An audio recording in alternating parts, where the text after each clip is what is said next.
All right, good afternoon, everyone. My name is James Yeager. I'm the Vice President of Public Sector and Healthcare for Crowdstrike. Hopefully everyone's doing well. We got a fantastic session here for you today. I'm joined by Mike Garrity with the New Jersey Cybersecurity and Communications Integration Cell, also known as the NJKIC. And I want to give Mike an opportunity to talk a little bit about his role and his responsibility, the mission. So Mike, why don't I just start by sending it over to you, and if you could just spend a few minutes of time just on your background. Sure. So I'm Mike Garrity, and welcome everybody. Thanks for joining us. I'm the director of the NJKIC, as James mentioned, and I'm also the state of New Jersey's Chief Information Security Officer.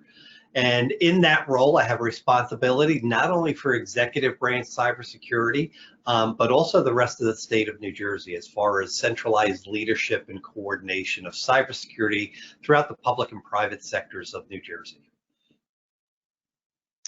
Fantastic. All right. Well, it sounds like an awfully big role, a lot of responsibility there, Mike. Let's just kind of get into it. We know that cyber obviously is an essential service for you in the state of New Jersey and all your constituents. You have an incredible story and journey that I want to kind of take the audience through, and perhaps you can kind of elaborate as we kind of go through this evolutionary tale. In 2016, New Jersey transitioned responsibility for cybersecurity from the New Jersey OIT, or Office of Information Technology, to the New Jersey Office of Homeland Security and Preparedness. I believe at that time, and I think it's probably still the case, that New Jersey was the only state in the country where cybersecurity is organized underneath Homeland Security. So yeah. I want to kind of see if you can take us through the rationale behind that, maybe elaborate or enlighten the audience on some of the challenges that you encountered and had to overcome to make this model work, and then finally, how has this model overall just really helped New Jersey's cybersecurity posture? Sure. So we'll start where this really begins, and it has its roots in 9/11, the terrorist attacks of 9/11. After that, all the states started to create Homeland Security functions to make sure that they were combating terrorism on a state level. And they also were coordinating preparedness efforts in the event of a natural disaster like a hurricane or earthquake and those types of things. So those were the two primary roles for an Office of Homeland Security in any state. Over the years, as cybersecurity and cyber attacks began to take center stage, New Jersey realized in 2015 that we needed centralized leadership and coordination, not only for terrorism and preparedness efforts, but also for cybersecurity efforts. And so the NJKIC was born out of an executive order, and to be this one-stop shop for cybersecurity information sharing, threat intelligence, best practices, and incident reporting and response for the state of New Jersey. Shortly thereafter, and just as I was coming on board with the state, as you mentioned, the cybersecurity function for the executive branch moved or was transitioned out from under the Office of Information Technology into the Office of Homeland Security and Preparedness. And that is a result of the realization that cybersecurity is much more than just an IT security function. The way that we think of it here in the NJKIC is it's all threats, all hazards. Just about everything that we interact with today is somehow connected to the internet. We call it the Internet of Everything anymore, and it's not just enterprise IT that we're trying to protect, but it's everything from critical infrastructure to communications to you name it. That's what we're involved in. So it's been an interesting journey. Anybody that is in government and is listening today knows that government is wide open to change, and everybody accepts it at the drop of a hat and embraces it. And so my sarcasm is coming through. This was a gigantic change for state government. Not only was the cybersecurity function moved, but now we're organized under the Office of Homeland Security and Preparedness. We have three primary partners, so it's not only OHSP, but the New Jersey State Police have people assigned to the NJKIC, and so do the Office of Information Technology. So we're housed at the Regional Operations Intelligence Center here in New Jersey, which is our state fusion center. It's also where emergency management functions are run out of. So it's this whole of state approach to cybersecurity, where we're involving everybody at the state level, but also in the Fusion Center, we have FBI, we have DHS, we have all sorts of other partners that we have. So it, initially got off to a rocky start because of the changes, and nobody knew what was really happening. But over the years, we've gained some credibility based on what we've done. The model is working here in New Jersey. There's lots of really successful models across the United States in different states. This one seems to be working because it's not only within the executive branch, but it's also that public-private partnership that we're trying to accomplish so that we do have a truly whole-of-state approach to cybersecurity. Yeah, I think it's a really fascinating story, and my compliments to you, your broader leadership team, and state officials for really coming together. In this whole of state approach, Mike. I'm thinking of words, like coordination and orchestration. There's a lot of different moving parts and a lot of nuances, potentially some complexity. You talked about a lot of the state functions and some of the public-private nature of the work that you're doing. I believe that you tie in with the locals and the municipalities as well. And maybe can you just talk a little bit more about how important it was for communication and transparency about the intent and the approach of the program overall, and how you were able to effectively get everyone working off the same sheet of music? Sure. So I think that goes back to something I mentioned about credibility. It's really easy for a state or any overarching government entity to tell people what to do. It's kind of like saying somebody, go run an under 10-second, 100-meter dash and stuff like that. It's really easy to say that you'll win a lot of races, but how do you do that? And so it wasn't just a matter of us telling people what to do or dictating, how to do cybersecurity.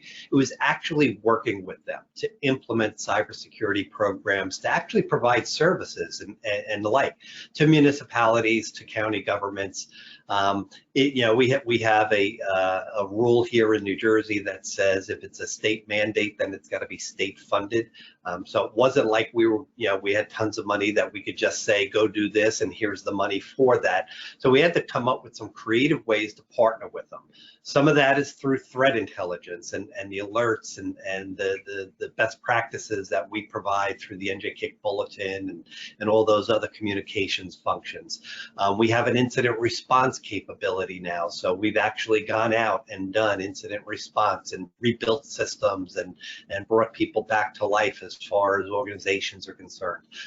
So it was actually doing rather than telling or talking about what we do, and building that credibility is something that we needed to do. One of the neat things about the NJKIC being part of the Office of Homeland Security and Preparedness is we've already, OHSP had already established what we call the PSAG, the Private Sector Advisory Group, the Infrastructure Advisory Committee, and the Domestic Security Preparedness Task Forces. So all of those were partnerships with private sector organizations, public sector organizations throughout New Jersey that were focused on making their organizations more resilient to, terrorism and man-made or other natural disasters and stuff like that. So plugging in cybersecurity into that, we had a leg up, and that we had instant credibility as far as that's concerned. So a lot of those things we had to do and we had to build, but some of them were already built by our parent organization, OHSP. Right. Yeah. Well, and as I think you're aware, as part of my role and responsibility at Crowdstrike, I oversee our federal operations as well, and so I'm certainly very familiar with these cyber command organizational infrastructures who kind of have both an internal and external facing mission. And I know from working very closely with you and your team, and some of the federal operations that we support here at Crowdstrike, it's not an easy effort, but it is really important work. So we thank you for all that.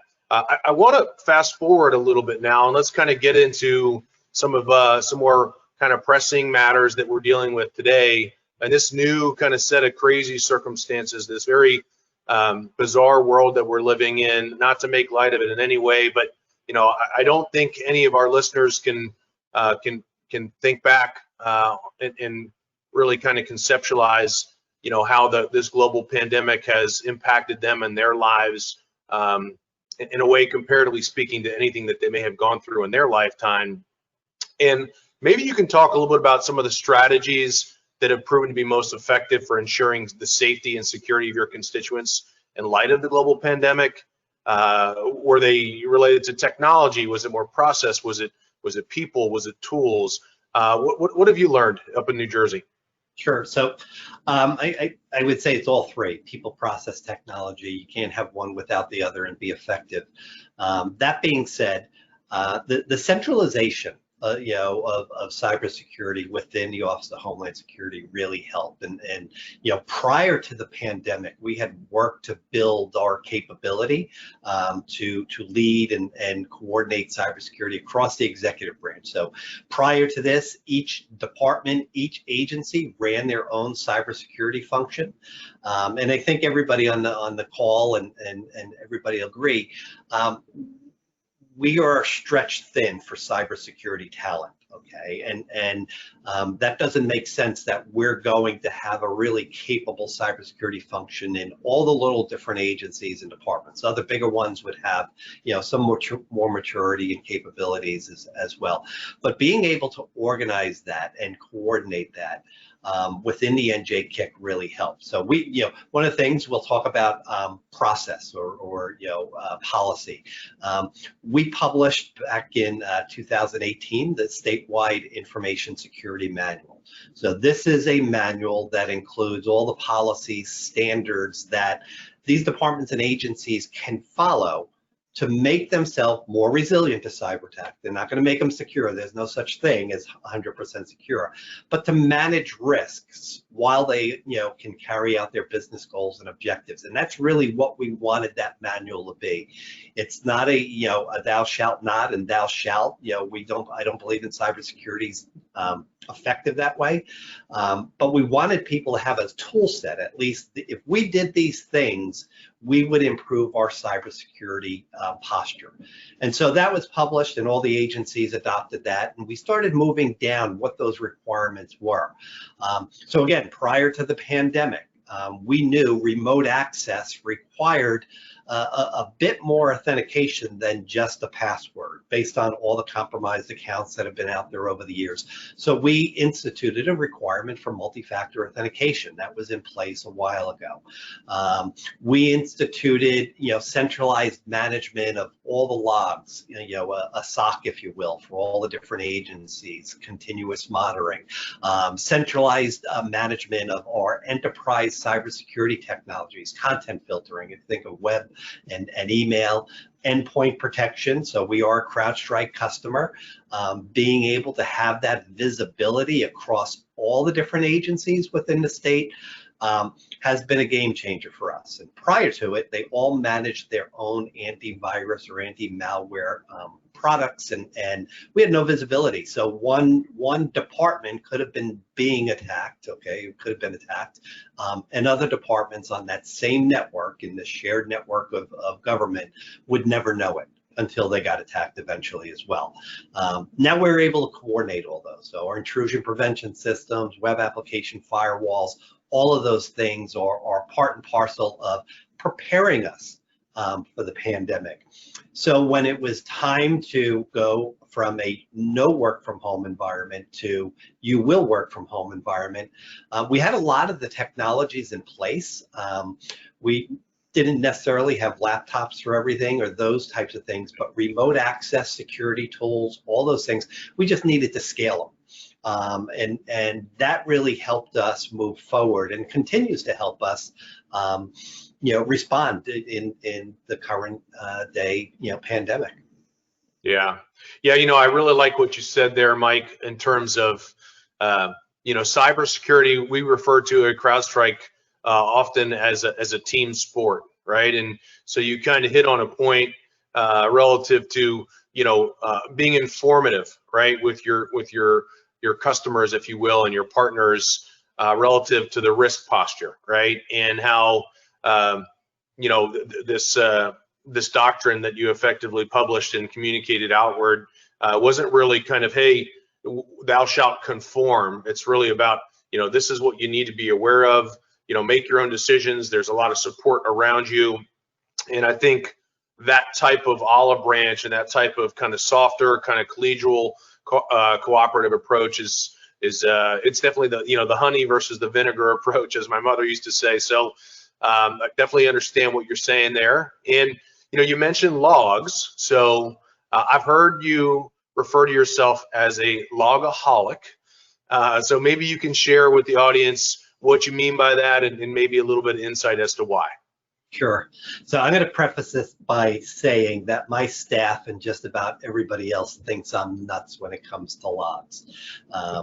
I want every log that's possible to have, but the genesis for that, long time ago, I was a member of the state police. So I was a detective, and I started the computer crimes unit in the early 90s.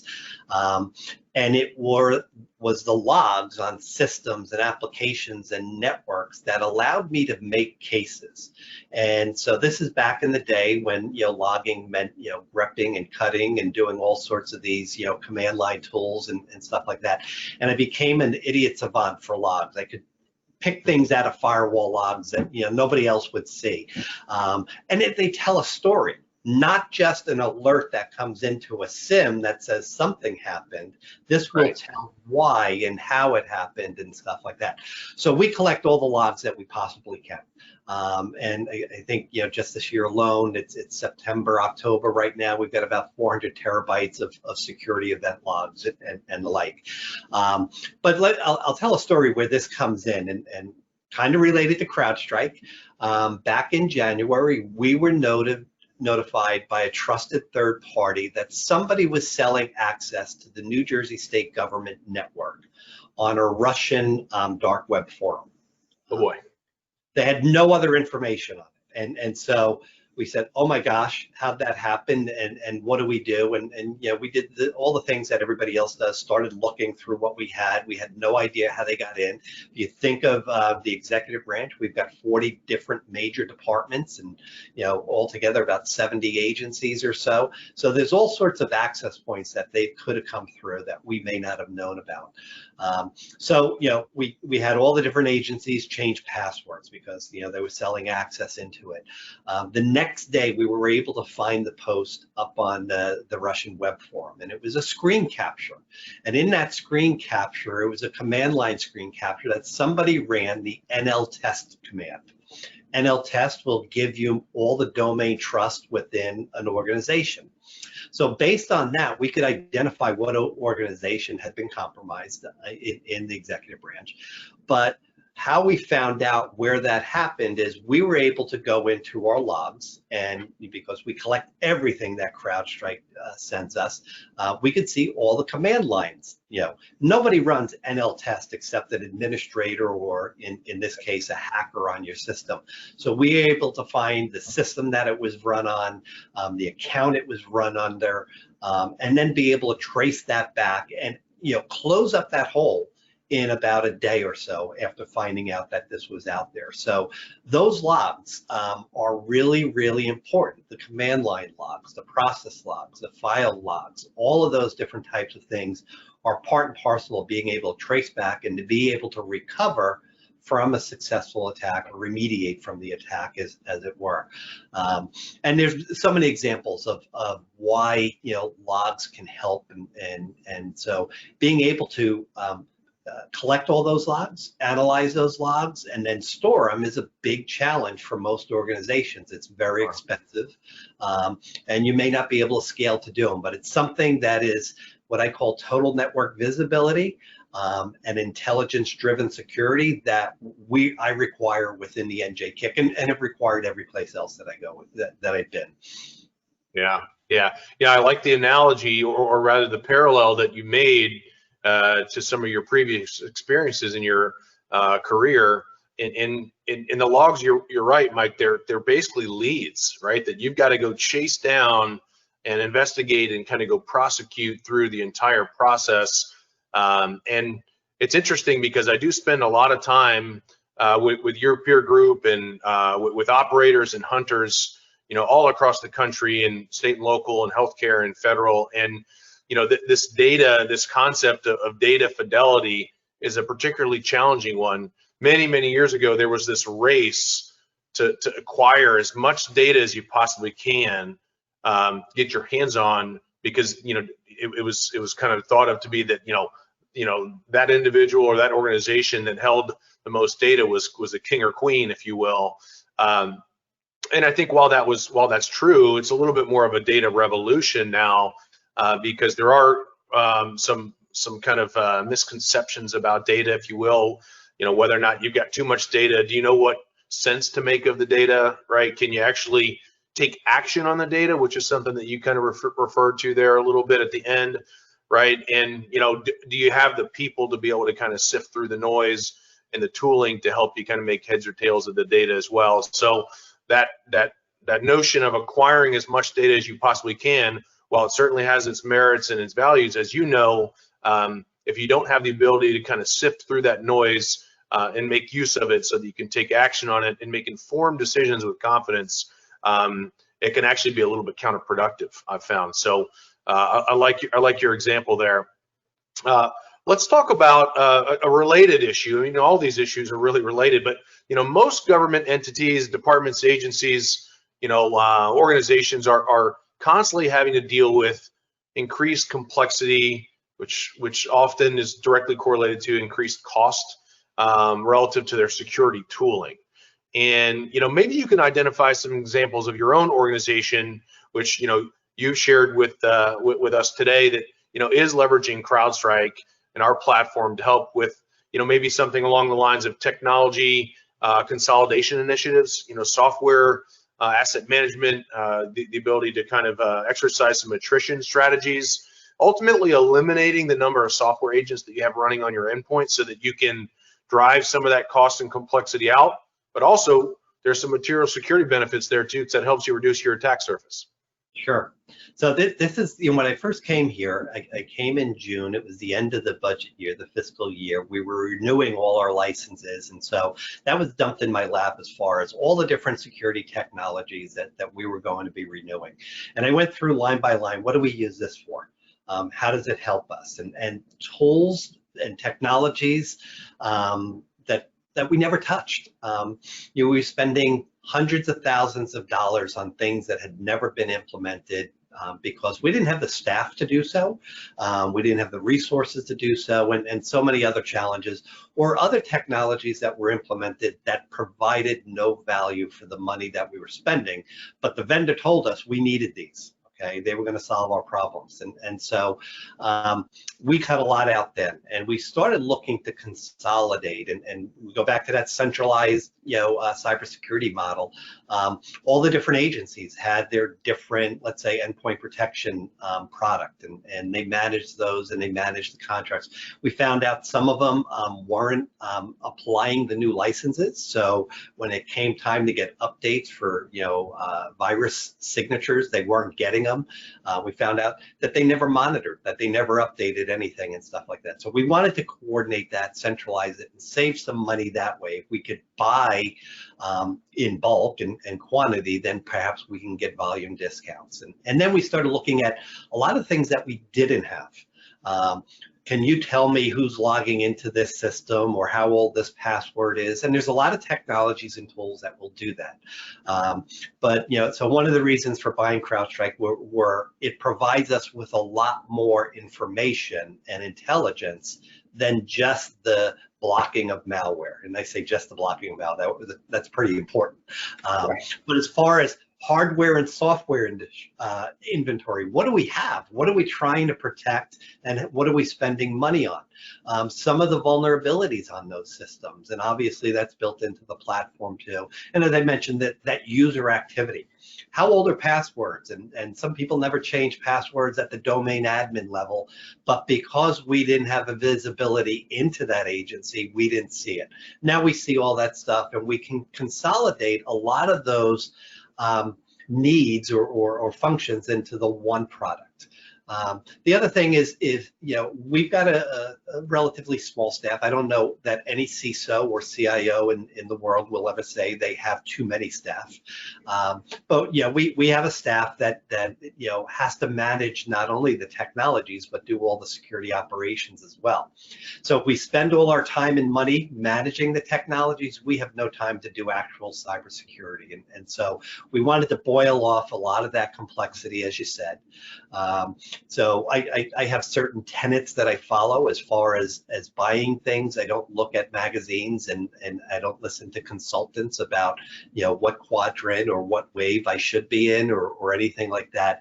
It has to work for us. It has to be a solution that solves a problem that we have, not something in search of a problem. And then the thing for me, it has to have walk-up usability.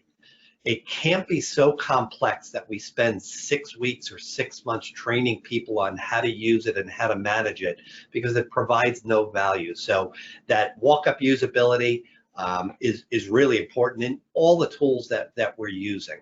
And then it obviously has to fit within our budget.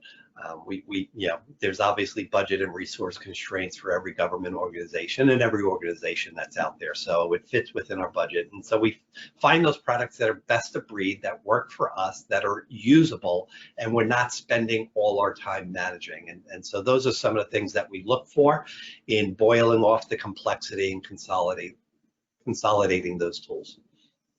Yeah, I like that theme of walk-up usability. We talk quite a bit about time to value at Crowdstrike and with our Crowdstrike customers and partners. And one of the many benefits of cloud, which there's a tremendous amount of benefit of the cloud, and those benefits can be equal parts economic or financial and technology oriented. But it's the versatility of a software-only approach and investing and harnessing the power of the cloud to be able to curate some of that data, harvest some of that data for action, as you also described. So I know you said you had a small team, but I think you'd probably agree that you're very fortunate to have developed some maturity and sophistication within your InfoSec team. And that doesn't necessarily suggest that you're immune to some of the concerns and drawbacks of a human capital deficit. So, maybe you can talk about whether or not your team really has, and you alluded to it previously, really has the ability to kind of scale up and meet the increasing demands that's imposed upon you from the adversary community, who's operating with a tremendous amount of intent and nefarious motivations.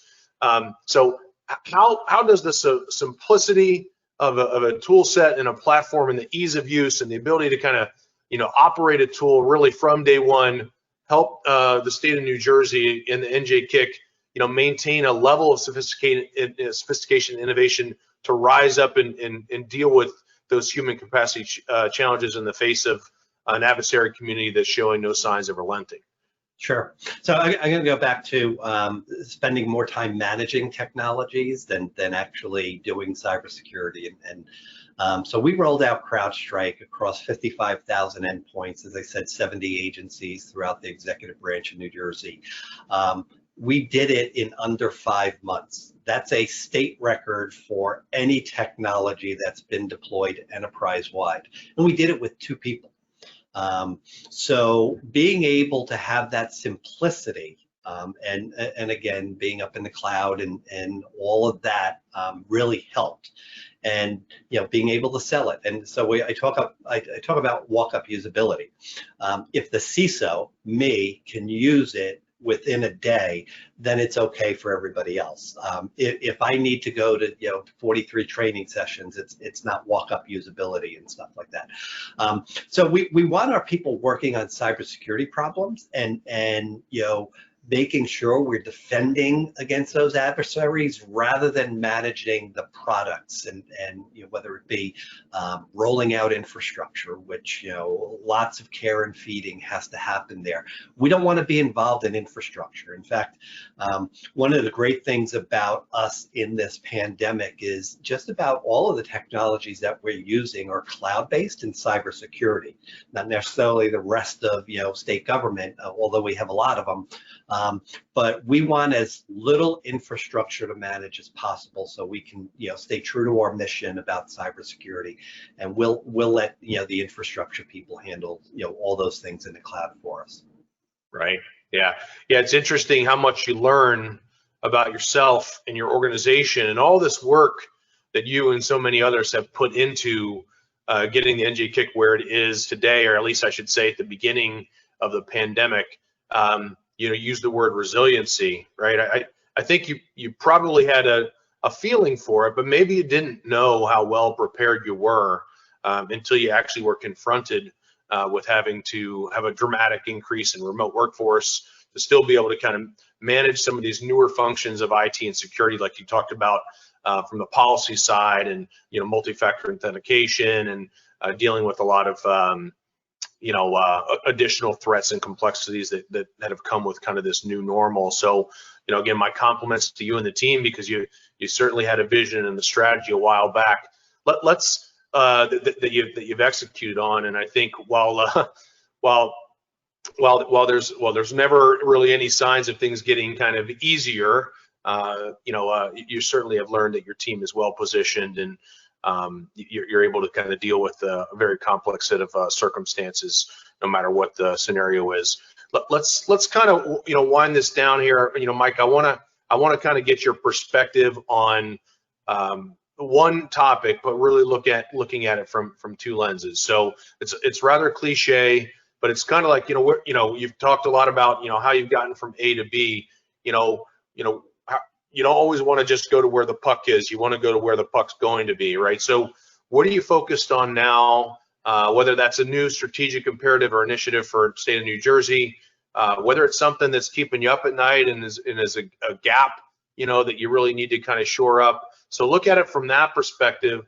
And then finally, maybe you can tie in, like, what else do you need from industry, right? Because we talked about, the nature of public-private partnership. We talked about cybersecurity, needing to be a team sport, whether that's Crowdstrike, whether that's some of your other, partners that are in your technology portfolio, or whether it's others that are aspiring to partner with New Jersey going forward.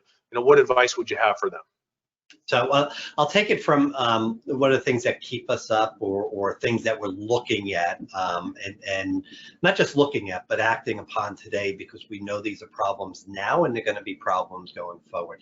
I mentioned Internet of Everything earlier, the convergence of the cyber, or the network and the physical, and so we've got every device that's out there, and being able to protect that. So the things that scare me: intelligent traffic systems, autonomous vehicles, smart cities, things that are not necessarily in the wheelhouse of IT security, but they're coming to a town near you, and if they're not already here, and we can see that more and more. So those are some of the things that we're really focused on, because we know there's no differentiation between cyber and physical anymore.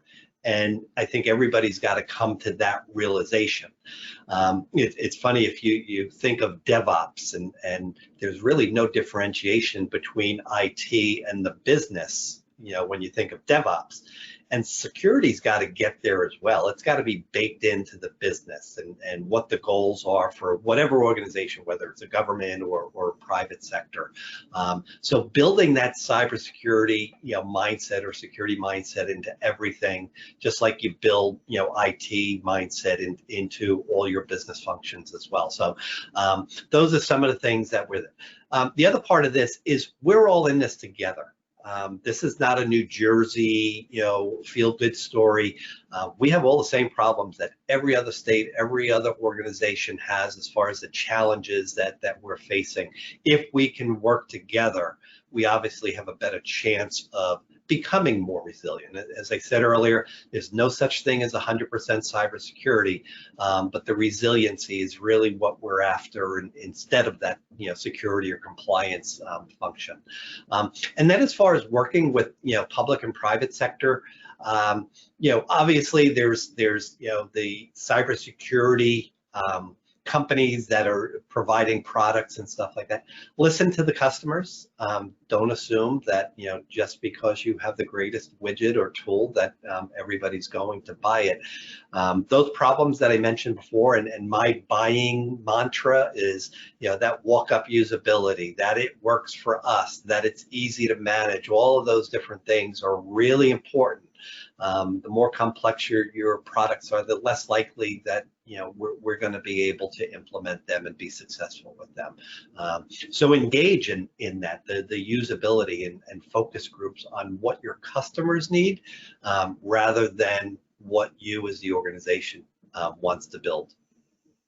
Yeah, and obviously NASIO is just one venue, one medium for us to be able to interact with our peer group, whether it's, industry interacting with government leaders and government operators and decision makers, policy makers, but also for you to collaborate with your peers.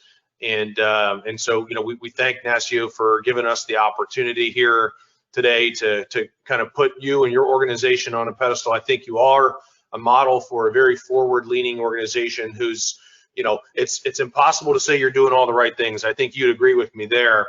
But you're certainly, way out ahead in leaning forward on the innovation and transformation side. And there's a lot to be learned about what the state of New Jersey is doing, not only in terms of the domain that you kind of purvey over and control directly, but also kind of those integration points, which is just so important because you're right, there's absolutely no way we're going to be able to get there on our own. So thanks again for your leadership, and I hope everyone has a fantastic day.